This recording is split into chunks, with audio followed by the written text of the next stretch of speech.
right, so welcome to Math 140, Calc 2. This is lecture, I think, 17, so we're around the halfway point. And what I want to do seems to have been deleted. So topics for today is, so this is a nice way to review the fundamental theorem of calculus and to very quickly see just how hard it is to actually do anything. So the integrals that we're going to get at the end of the day just turn out to be extremely difficult. And it's worth thinking about why certain objects are easier to compute than others. You know, we can often do areas, but lengths of curves is hard, or we can do volumes, but surface areas are difficult. Have we talked at all about lengths of curves in this class? I will start off by proving any two curves that connect any 2 points of the same length. Okay, I see a couple of people questioning me. Yeah, right now I would have thought there'd be enough confidence in me that, all right. So I'll take 2 points over here. And here is some curve connecting the 2 points. Okay. What I'm going to do is I'm going to approximate the curve with a very, very fine, polygonal approximation.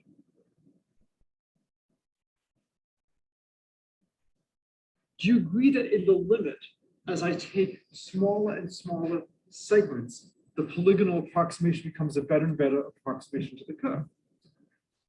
And so do you agree that in the limit, the length of the polygonal approximation should equal the length of the curve?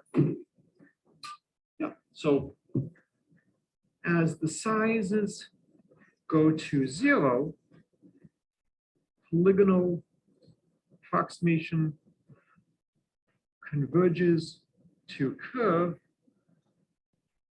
length converges to length of curve. Okay. So we all agree that as I take smaller and smaller movements, I'm going 1 quadrillionth of a step to the left, and then a little bit up, and so on and so on. Well, I've drawn a very special curve. The curve is never looping backwards, it's always moving towards the right and up. Because of that, if I drop all the horizontal segments down, let's say that this point over here is the point 0, 0, and this is the point 1, 1. If I drop all the horizontal segments down, what is the sum of the horizontal segments? 1. So the horizontal segments drop and give you that segment. What about the vertical segments? If I push them all to the right, what do I get? 1. So what I've just shown is no matter what curve I have, sum of horizontal equals 1, sum of vertical equals 1, therefore curve is of length 2. All right, so maybe I didn't do it for all curves, I did it for all curves that are moving to the right and up. Does this seem a little surprising? All right, so give me a curve that does not have length 2 that connects 0, 0 to 1, 1.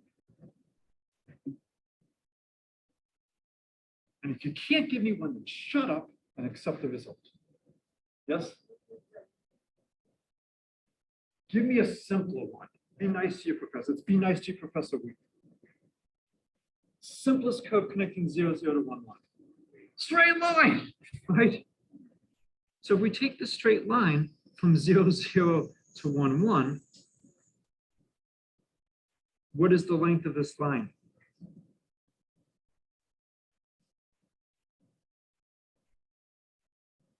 What would be the length of the line? Square root of 2, right? By whom? Yeah, by who's responsible for this? Length is square root of 2 by, they've been dead over 2,000 years. Pythagoras, right? This is the Pythagorean theorem that you're using. A squared plus b squared is c squared. All right, so now that we have at least 2 different curves, I could go horizontal, vertical, or I could just go straight line. Something's got to be wrong. So what's the mistake? It is a very good approximation in space. It is really close to the curve. But here's the thing. If you have a very small error and you only do things a few times, does it really matter? Let's say 3 times all year, the bank mischarges you by a cent. Some of us will still get very mad because you just lost 3 cents. But in the greater scheme of things, if the bank makes a 3-cent error on your account, is this a big deal? What if they make a cent error every hour? What if it's every minute? A very small error, enough of them can accumulate. And that's what's going on here. Small errors accumulate.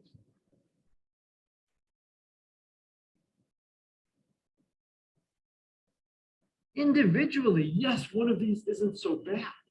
But if we're off by just a little bit and we do it so many times, if the error is of size 1 over n, and we have n pieces, n times 1 over n is of size 1. So a very small error numerous times can be bad. And that's why we have to be extremely careful in how we calculate lengths of curves. So this is going to give you a chance to motivate and explain, again, the fundamental theorem of calculus. We're going to convert problems in finding lengths of curves to doing integrals, or the learning techniques to do integrals. Unfortunately, most of the integrals you need to do or want to do, we can't do them in closed form. So we have to resort to numerical methods to approximate these integrals. But this hopefully gives you the idea and hopefully tells you why we have to be so careful in what we're doing. These arguments seem very reasonable. It's very close. But because we're doing it so many times, a small little error can keep accumulating. Right. So lengths of curves. So let's take our curve and let's divide it up into a couple of points. And so if I divide it like this,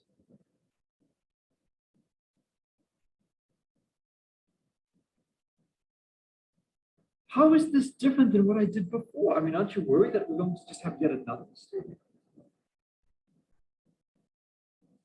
What's different between this and what we did last time? So last time we did it like this.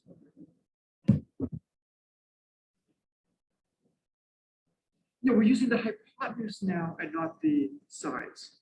So using hypotenuses, not hypotenuse sides, right? Not sides. And now, if I start using the hypotenuses, I'm going to be connecting, subsequent points on the curve. That should be pretty close. How would I find the lengths of these hypotenuses?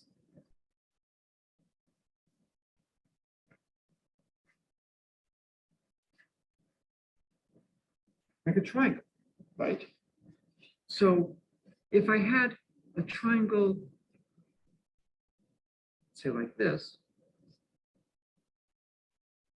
if this is delta y and this is delta x, then the hypotenuse is the square root of delta x squared plus delta y squared. Compared to delta x plus delta y from before.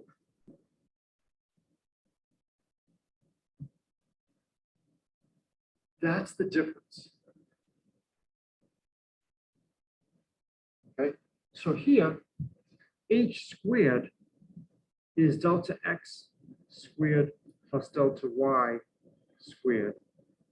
And what we had before squared is delta x squared plus delta y squared plus 2 delta x delta y.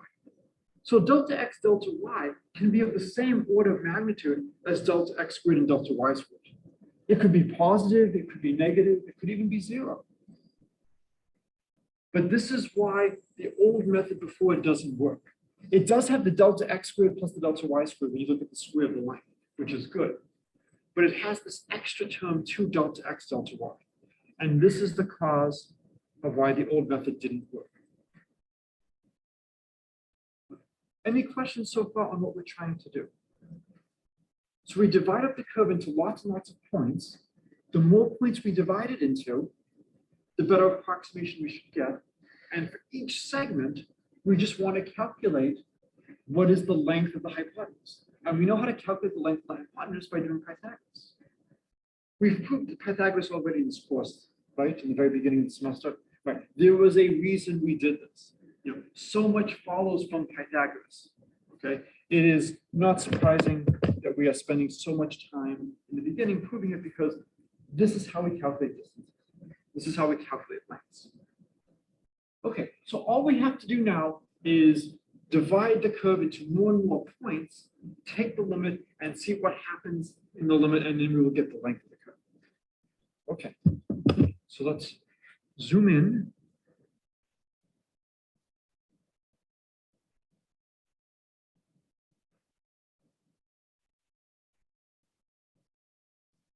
So I'm going to just zoom in on one small part.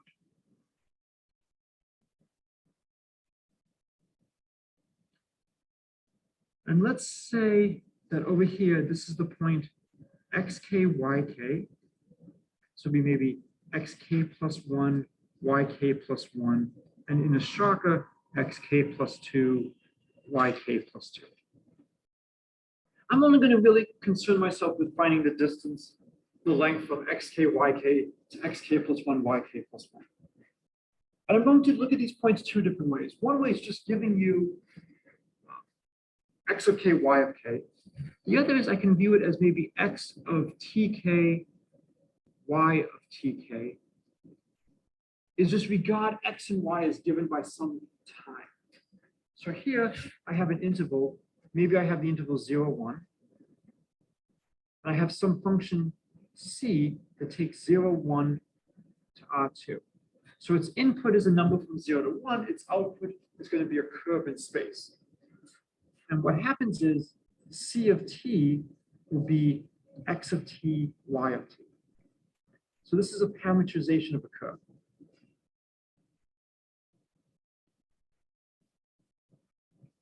Anybody know why I'm choosing to use the letter c to denote this?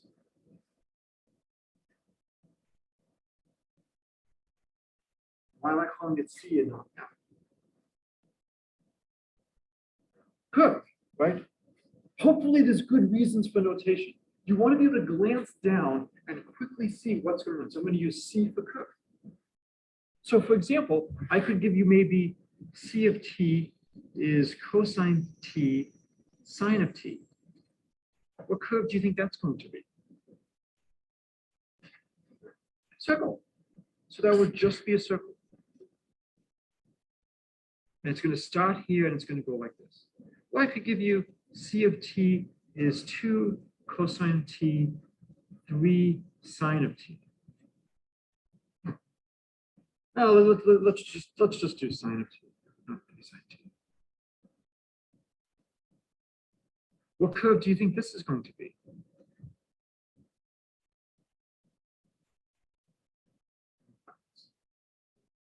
I'm sorry? It's going to be normal. It's going to be an ellipse. And so here is 2, here's -2, here's 1, here's -1. If you look at x of t over 2 squared plus y of t squared, that's just 1. So that's the equation of an ellipse. So we can actually write down a lot of the curves we've seen before in this parametrized form. And again, we now have functions of just one variable. And so I want to figure out what is the distance between these 2 points. So I have xk, yk, or xtk, ytk. Either way, it's fine.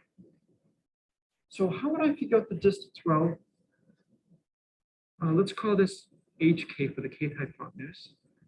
It's going to be the square root of the change in x squared plus the change in y squared, right? What's the change in x?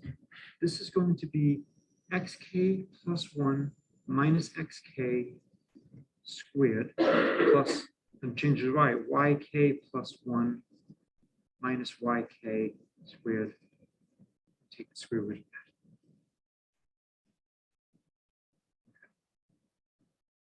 And so now the length, if we do n approximations, would just be, the sum, k goes from 0 to n minus 1. As an example of laziness, you can just load it.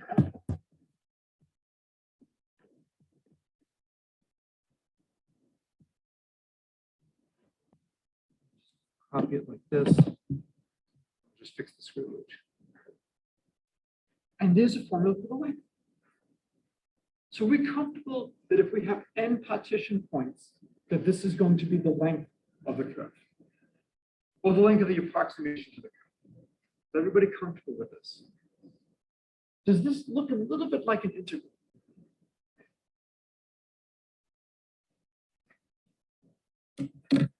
This should have some features in common with an integral.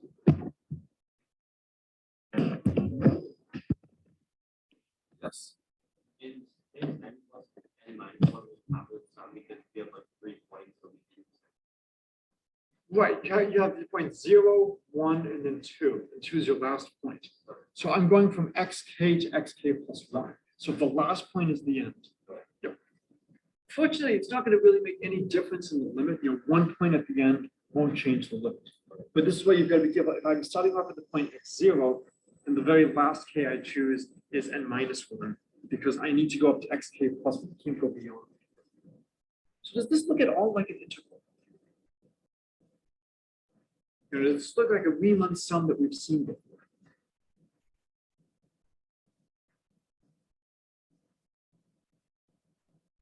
So we had the fundamental theorem of calculus that said, if I take my function, I chop up the interval, and I find the area of each one of these. And I had for the upper sum, for instance, it was the sum k goes from 0 to n minus 1 f of uk times 1 over n. Something like that.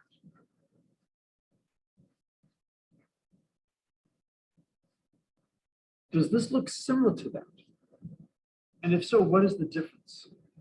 And again, 1 over n was just xk plus 1 minus xk. We took the points to be uniformly spaced. So much of math is pattern recognition. You've got to be able to look at things and say, where have I seen this before? What is this similar to? So what does this have in common with the upper sum? Where is it different? So give me something that it has in common. Yes. The x half of it in what sense? Okay, so we have the yk plus 1, which is now new. Although maybe that's related to the function f. What does it have in common? We have a sum k goes from 0 to n minus 1, so that part is the same. What is the Riemann sum for you and have that this doesn't have?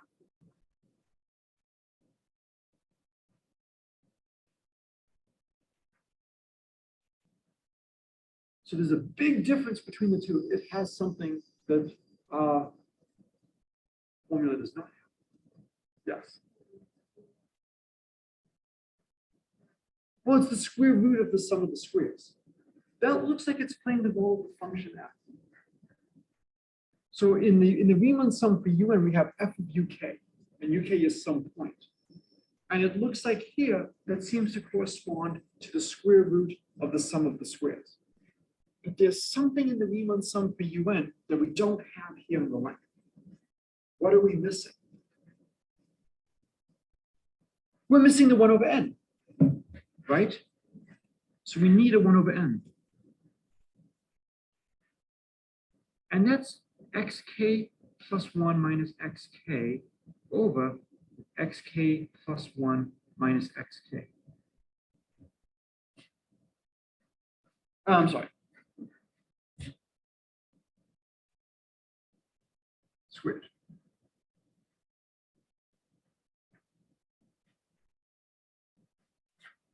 No, sorry. We need 1 over n.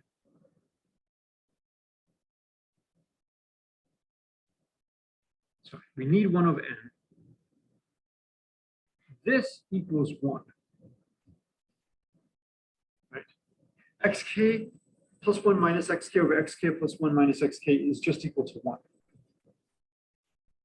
And I can rewrite that in a very clever way as xk plus 1 minus xk divided by the square root of xk plus 1 minus xk squared. This is one of the easiest square roots you will ever have to do. What is the square root of something squared? Yeah, whatever that something is. Years ago, the record was asking math professors, what is your favorite number? And with a straight face, I said the golden mean from the Fibonacci's, 1 plus root 5 over 2. I said, it has many wondrous properties, including it is the reciprocal of its own inverse. Almost every number. What is the one number that is not the reciprocal of its own inverse? 0. So every number other than 0 is the reciprocal of its own inverse. But I said with a straight face, this is one of the remarkable properties the golden mean has.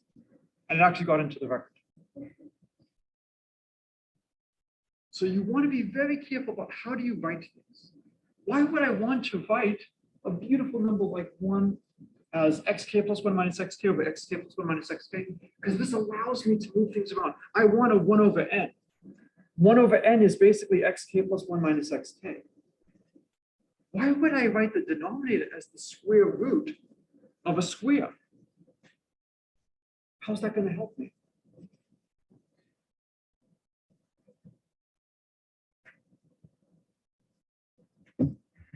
So I'm going to just put a times 1 over here, and let's substitute. So we get length for the n approximations is the sum k goes from 0 to n minus 1, the square root of xk plus 1 minus xk squared plus yk plus 1 minus yk squared divided by the square root of xk plus 1 minus xk squared times xk plus 1 minus xk. What can I do about the ratio of the two square roots? The square root of a over the square root of b. You can put it under one square root. As long as everything is positive, you can do this. If one of the things is negative, it's not necessarily the same. But if a and b are greater than 0, then the square root of a divided by the square root of b is the square root of a over b. And we get that the length is equal to the sum, k goes from 0 to n minus 1. Oh, now I think I can see why I wanted to write it as xk plus 1 minus xk squared square root. I can bring it inside the square root. What's the first term in the square root divided by xk plus 1 minus xk squared?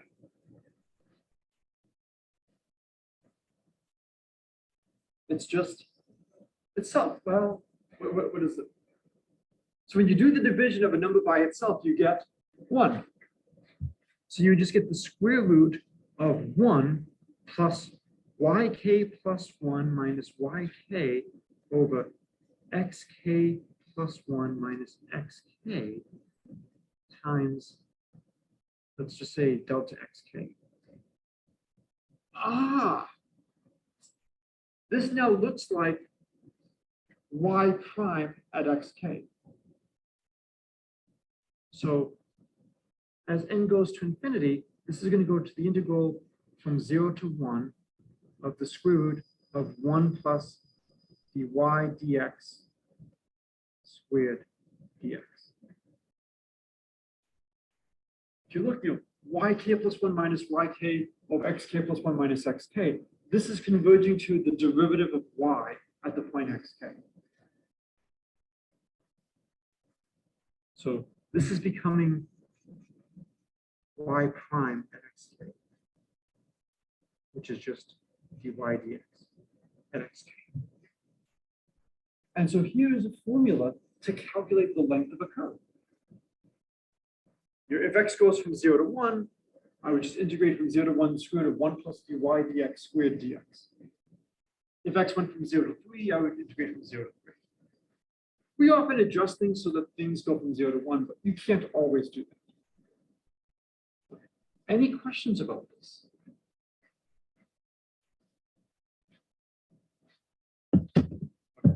Let's go back to what we had over here.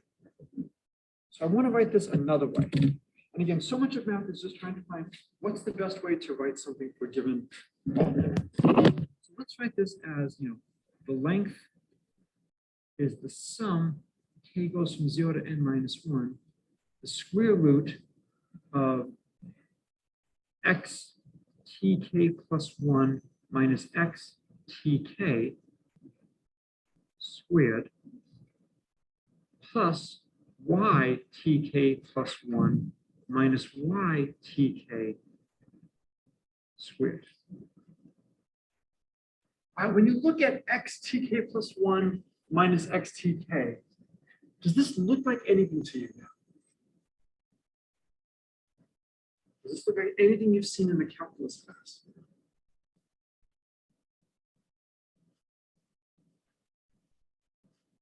What does this look like?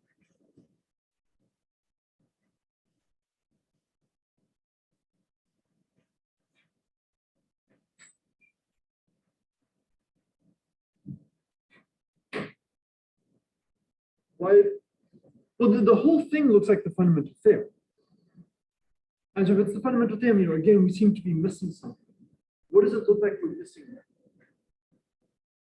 there? Before, we were missing the 1 over n, which was the xk plus 1 minus xk. What do you think we're missing now?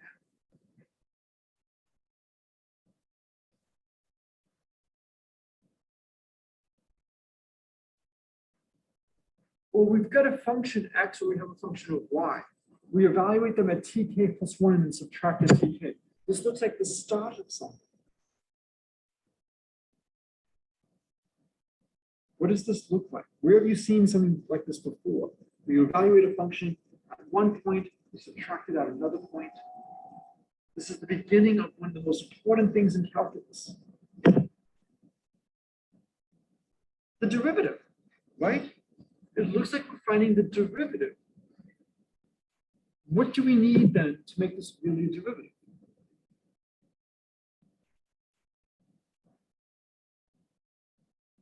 Okay, what do we need to divide by?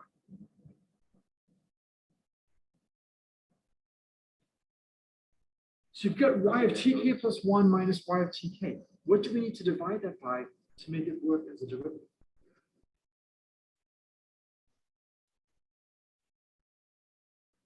So in the regular one, you have f of x plus h minus f of x divided by in the standard definition of derivative, f of x plus h minus f of x divided by h, right? If you have f of x minus f of a, you divide by x minus a.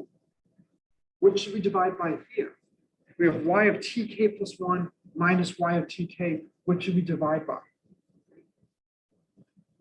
We should divide by tk plus 1 minus tk.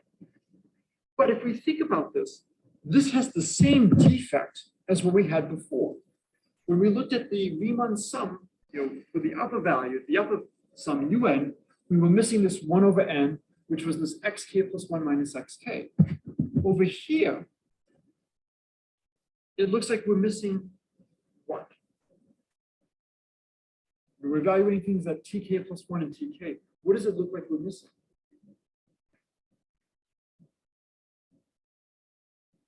So before we were missing xk plus 1 minus xk.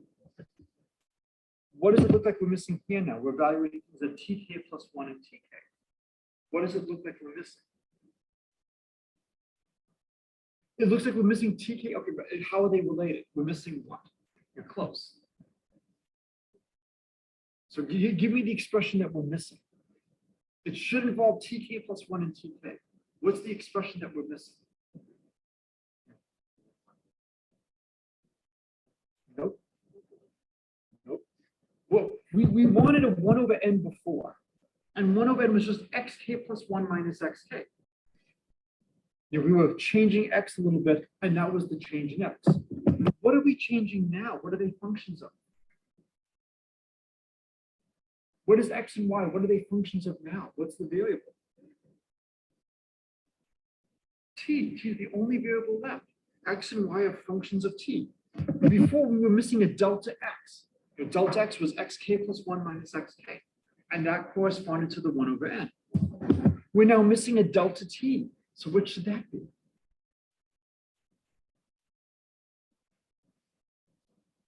Tk plus 1 minus tk. So we want a tk plus 1 minus tk. So I want to put that in. Am I allowed to just multiply by tk plus 1 minus tk? No, but if I divide by tk plus 1 minus tk, I can do that. And I want to bring the tk plus 1 minus tk into the square root. So if I write this as the square root of the square of this, I can then bring it inside. So I've multiplied by 1 in a very clever way. And what I'm hoping you, the more times you do this, the easier it becomes to see what you're doing. Yes. Oh, so you keep the numerator outside, which is delta t. So if I keep the numerator outside the square root, then what is left is delta t. And then everything else is going to come inside. So I can't just throw in a delta t. But if I put 1 in a very clever way, I can then move the denominator inside. And now when I do that, I get the length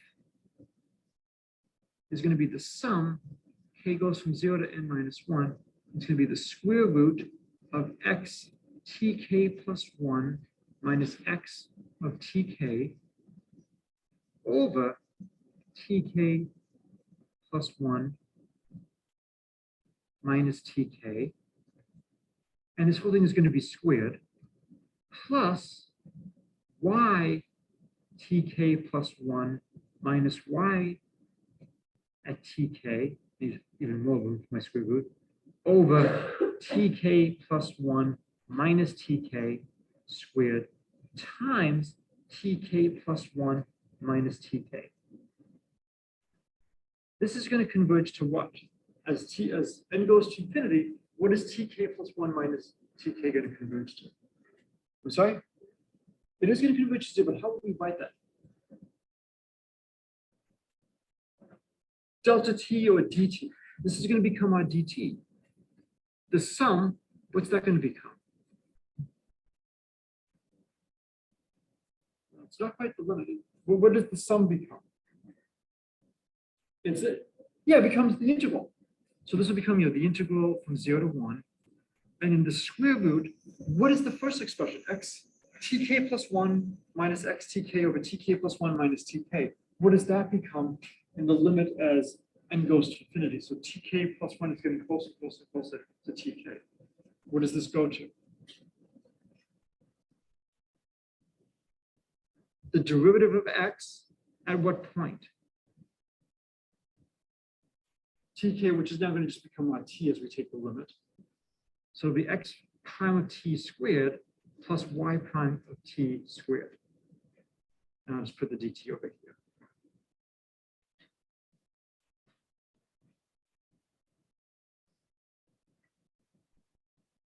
And so if I happen to have,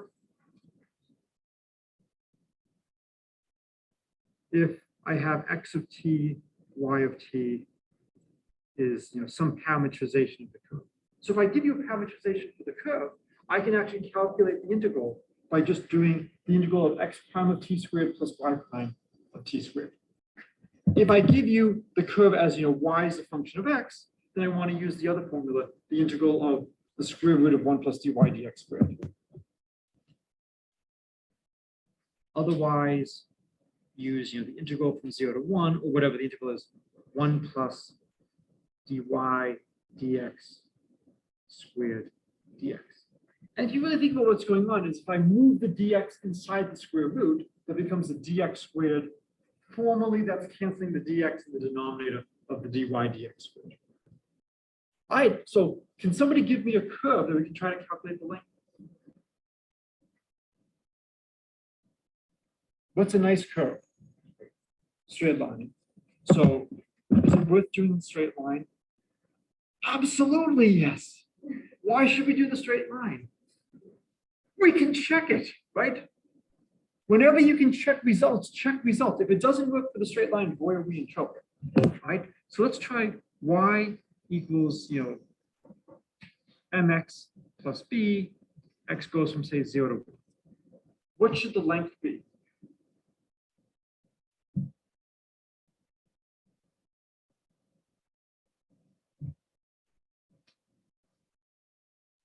Do you know what the length is? Yeah. So does the b matter? Right. B just shifts everything up. So without loss of generality, let's just forget about the b. Y equals mx.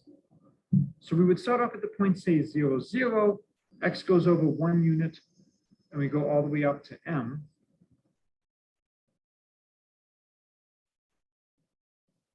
So what are the two sides of the triangle? 1 and m. And so what is the length? It's just by Pythagoras. Yeah, m squared plus 1, 1 plus m squared. So now let's check. dy dx is equal to m. So we have the integral from 0 to 1, the square root of 1 plus dy dx squared dx. It's the integral from 0 to 1 of the square root of 1 plus m squared dx. Oh, okay. That's the square root of 1 plus m squared, integral from 0 to 1 of dx, which is just the square root of 1 plus m squared. So we've at least discovered how to find the lengths of straight lines. Okay. We need a little bit more interesting check than a straight line. Somebody give me another curve we could try. Sorry? We could try x squared. So let's try y of x is x squared. And so we want to go from 0, 0 to 1. Does anybody happen to know what the length of a parabola is from 0, 0 to 1, 1? Okay, so that means it's going to be hard for us to check and see if the answer is right. But we can at least try to do the calculation. All right, what's dy dx going to be if y of x is x squared? What's dy dx? 2x. So we need to integrate from 0 to 1 the square root of 1 plus dy dx squared dx. This is the integral from 0 to 1, square root of 1 plus 4x squared dx. I could let u equal 2x, du is 2 dx, or dx is 1/2 du. And then as x goes from 0 to 1, u goes from 0 to 2. And we have the integral, u goes from 0 to 2, the square root 1 plus 4x becomes u squared, dx becomes 1/2 du. So now I would have to integrate the square root of 1 plus u squared. Anybody have any thoughts on how we might try to do the integral of 1 plus u squared?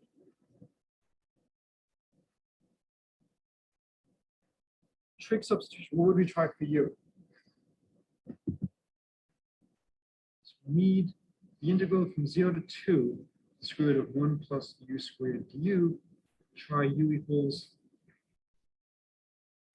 sorry, tangent. So try u equals tangent of theta, du d theta is going to remember tangent. Secant squared, so it's secant squared of theta, which means du is secant squared of theta d theta. Okay, so we can substitute for du. Now, when u goes from 0 to 2, theta goes from, okay, when u equals 0, what angle has a tangent to 0? Tangent is sine over cosine. 0. And when u equals 2, it's just going to be the arctangent of 2. So we get our integral is the integral theta goes from 0 to arctangent of 2. Square root of 1 plus u squared is the square root of 1 plus tangent squared of theta times secant squared of theta d theta. What's 1 plus tangent squared?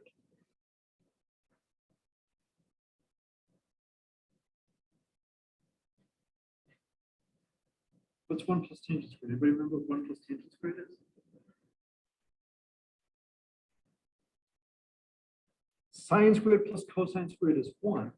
So if you divide through by cosine squared, you get tangent squared plus 1 is secant squared.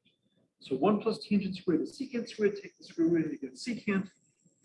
And we got the integral theta goes from 0 to arctangent of 2 of secant cubed of theta d theta, or the integral theta goes from 0 to arctangent of 2 of 1 over cosine cubed of theta d theta.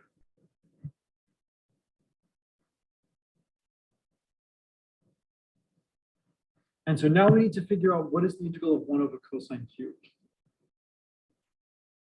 You could write 1 as maybe sine squared plus cosine squared. The cosine squared over cosine cubed will give you a 1 over cosine.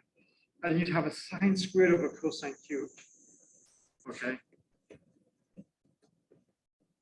This should be enough to show you that we start off with a really simple curve, parabola, and we already have an integral that is quite hard to do. But can anybody give me another curve that we know what the length of the curve is? There is a curve other than a straight line where you know the length. Sorry? But that's still a straight line. Half of a circle. Why half? Yeah, I mean any part of a circle, a half circle, a quarter circle, a full circle. We know circles. So let's say we have a circle. So we could do x squared plus y squared equals 1, or y is the square root of 1 minus x squared. So this is our y of x, and we could calculate dy dx would be 1/2 1 minus x squared to the negative 1/2 negative 2x. We could try to do it that way, and then we could square things in 1/2. So I'll leave that as an exercise for you to go through and see if you can make that work. We could also do, let's let c of t be x of t, y of t, be cosine t, sine of t. We need to calculate c prime of t, which is x prime of t, y prime of t. What's the derivative of cosine? Negative sine. We get negative sine of t. Derivative of sine of t is cosine of t.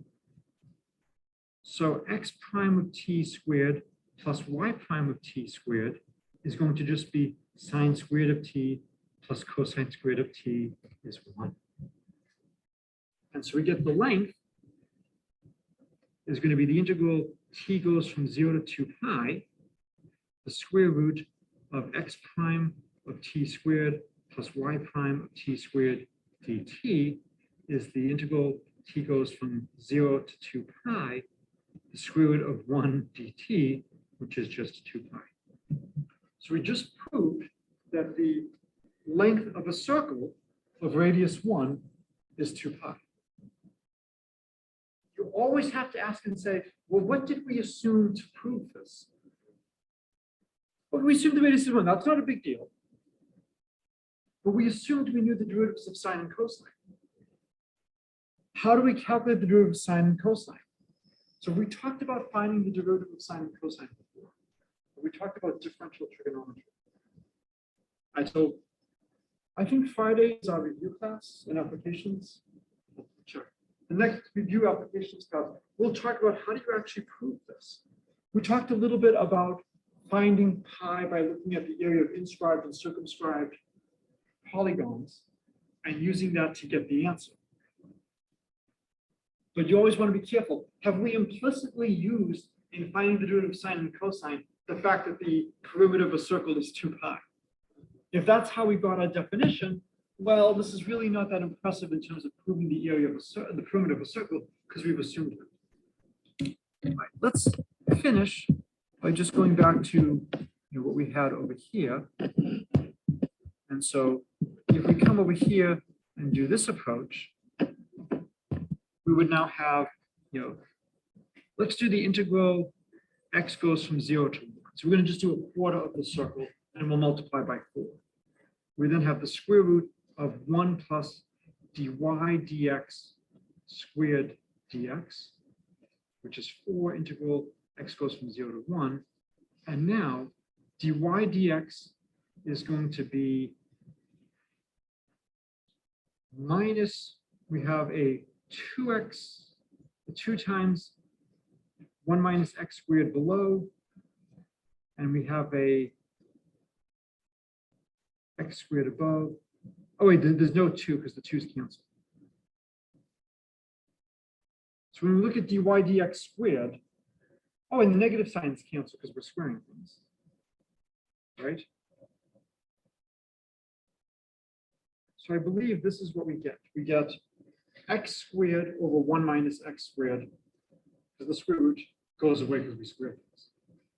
So this is just going to be 4 times the integral x goes from 0 to 1 of, if I multiply 1 by 1 minus x squared over 1 minus x squared to get a common denominator, I have the square root of 1 over 1 minus x squared dx. So this is just 4 integral x goes from 0 to 1, 1 over the square root of 1 minus x squared dx. And now we have to somehow find a way to evaluate that integral. Okay. So the question is, can you evaluate this integral elementarily? 1 minus x squared fact, this is 1 minus x times 1 plus x. You might be thinking, hey, maybe I can do partial fractions, but we have a square root.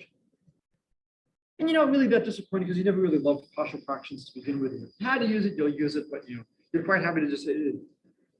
So try to see if you can actually solve these integrals. Check some of these things on Mathematica and just see how bad are they. The idea is we're starting with some really simple problems. And for the parabola, we're already at the point where we can't do the integral. For other stuff, like the circle, if we try to do it directly like this, we now have to start doing some trig substitution. We might be lucky if we take maybe x equals sine of t. That might work out nicely. Or maybe cosine t. I think we want sine t because we're going from 0 to 1. And so if you try something like that, it might work. But again, you're then assuming some results from trigonometry. I'm not going to cover it today. I'll just go through it quickly so that it's at least on the slide to be able to pause. It's there. I'll move these to one of our application days. It's ways to numerically approximate integrals. There's the trapezoid rule. And if you're willing to do a little bit more work, is Simpson's rule. And for a lot of these integrals, we have no choice but to do numerical approximation because they're so. All right, this is a good place to stop for today.